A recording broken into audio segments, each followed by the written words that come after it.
Hello, everybody. Scott Golden here with the AEW Dark Review for the 17th of August 2021. Once again, way too many matches, but it's everyone can play day in AEW as always. 2.0 Matt Lee and Jeff Parker against Sam Adams and Sylvester Andrews, 352. 2.0 gets the win ahead of their big tag match with Sting and Darby Allin on Wednesday on Dynamite, and Parker hits a stinger splash on Adams. 2.0 finishes Andrews off with a double hot shot, and they call that the two for the show. Lee gets pinned. Nothing to the match, and honestly, why are they in there with Sting and Darby Allin that quickly? It actually makes AEW look weaker to have a third brand team come in and be in line that well. Take Ty Conti against Rebecca Scott, 2:30. Ricky Starks is on commentary. Scott's making her debut.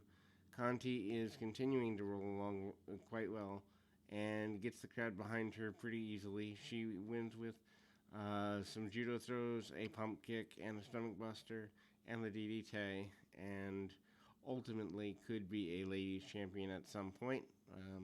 Lee Johnson and Brock Anderson with Arn Anderson defeat Joey Keys and Spencer Slade, 310.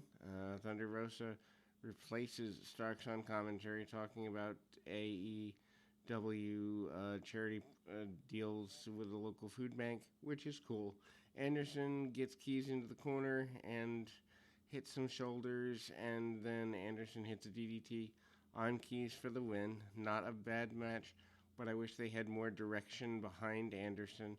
Matt Hardy with Private Party defeated Wheeler Yuta with Chuck Taylor, 642. Match goes too long.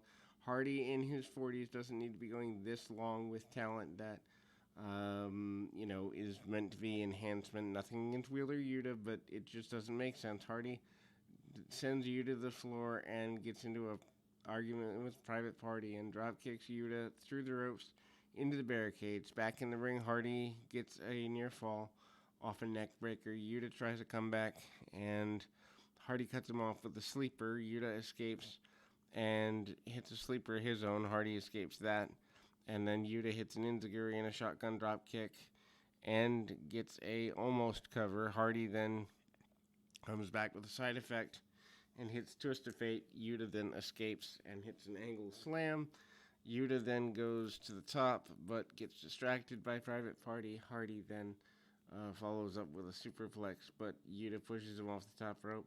Hits a crossbody for a near fall. Hardy comes up with issues with his leg and ankle. It's a fake out. Private Party gets up on the apron, allowing Hardy to use his boot as a weapon and get the pin. Post-match, Private Party runs an attack on Yuta and Taylor. Orange Cassidy runs in, makes the save, drops Hardy with the orange punch. Private Party carry Hardy to the back where, I don't know. It's weak deal. Speaking of weak, Penelope Ford defeating Masha Slimbova. Rose is back on commentary again, and she's putting over Slimbova. I believe they've actually worked together before in Rose's all-women's organization. Ford dominates early, but Slimbova comes back, half and half suplex, and a bridge near fall.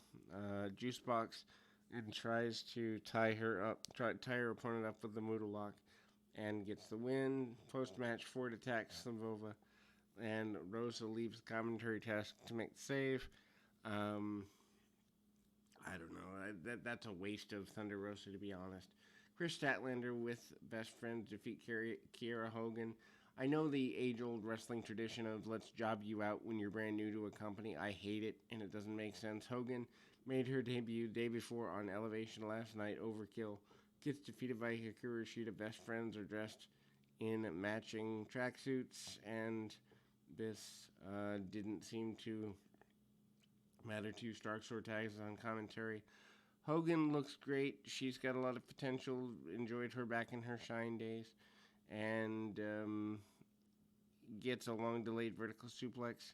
Fisherwoman Falcon Arrow gets a near fall, and Statlander wins following an electric chair drop and a Big Bang Theory, and she's got quite the winning streak going. Death Triangle with Alex Abrahantes defeats Chaos Project and Cole Carter, 352. Waste of time, waste of energy, doesn't need to happen. Luther screams and proves that at 50 he's still no more over than he was when he was working third-rate Japanese company. And then Ray Phoenix gets nailed in the corner. The heels come in. High knee from Carter. Carter almost gets a pin. Pac comes out and kicks Carter in the face. And there's a run-in from Andrade. Luther decides leaving is a good enough idea for he and Serpentico. Carter gets super kicked by Pax. And Phoenix hits Chaos Project with a plancha. Penta hits a package file driver for the pin. This is just it.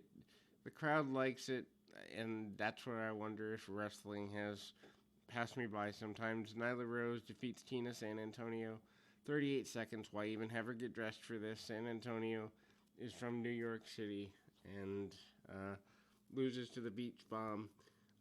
Guerrero cuts a promo, and then it's just there. Anyway, Dark Order, John Silva, Alex Reynolds, and 10 defeat Andrew Palace, Bill Collier, and Ricky Shane Page. Taz predicts Dark Order will split up. Collier is a local talent, gets a little bit of a reaction from the crowd.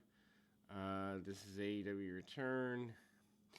And John Moxley and Hangman Page have dealt with him before. Reynolds looks decent enough against Palace. He nails some clotheslines and a back body drop, following up with a release German suplex. Palace and Collier then managed to get dropped by Ricky Shane Page with a brainbuster. 10 gets a tag and a clothesline on the floor. A bunch of cool moves. And Reynolds starts out with a powerbomb position on 10's shoulder. 10 flipped him out of the ring and moonsaulted onto the floor. Back in the ring, 10 hits a spinebuster on Palace. And that leaves to more moves. Reynolds and Silver.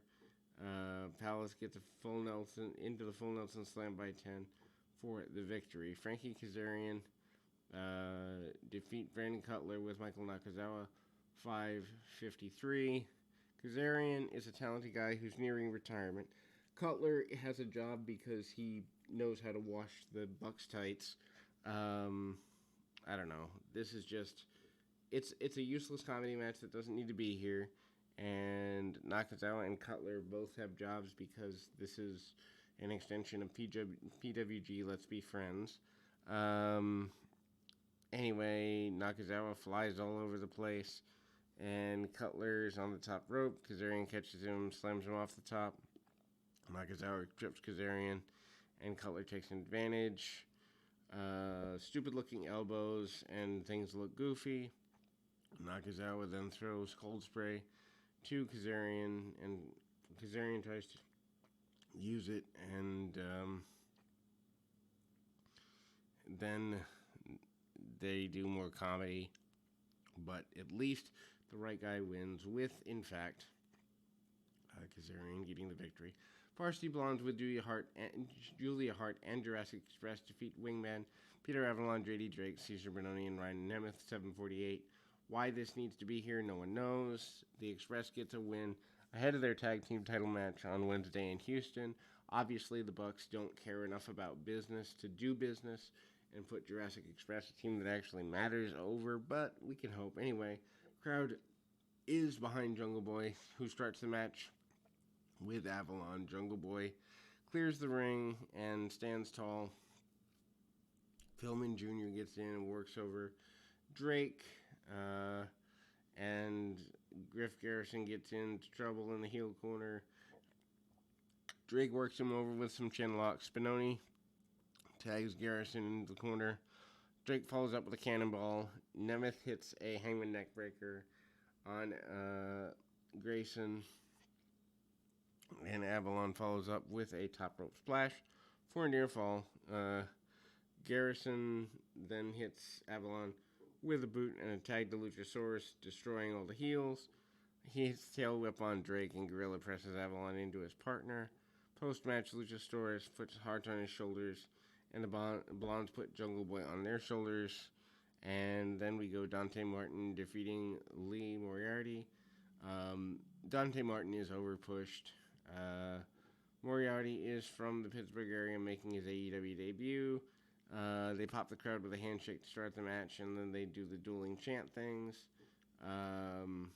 Moriarty tries to focus on Martin's arm, tries to work him over. Martin hits a drop kick and enziguri and a double jump moonsault for near fall. Martin goes for roundhouse kick, but Moriarty ducks and goes back to Martin's arm. Martin catches Moriarty on a second attempt roundhouse kick and catches him with a sunset flip for pinfall. We end the show at that note, and we'll be back with more right after this.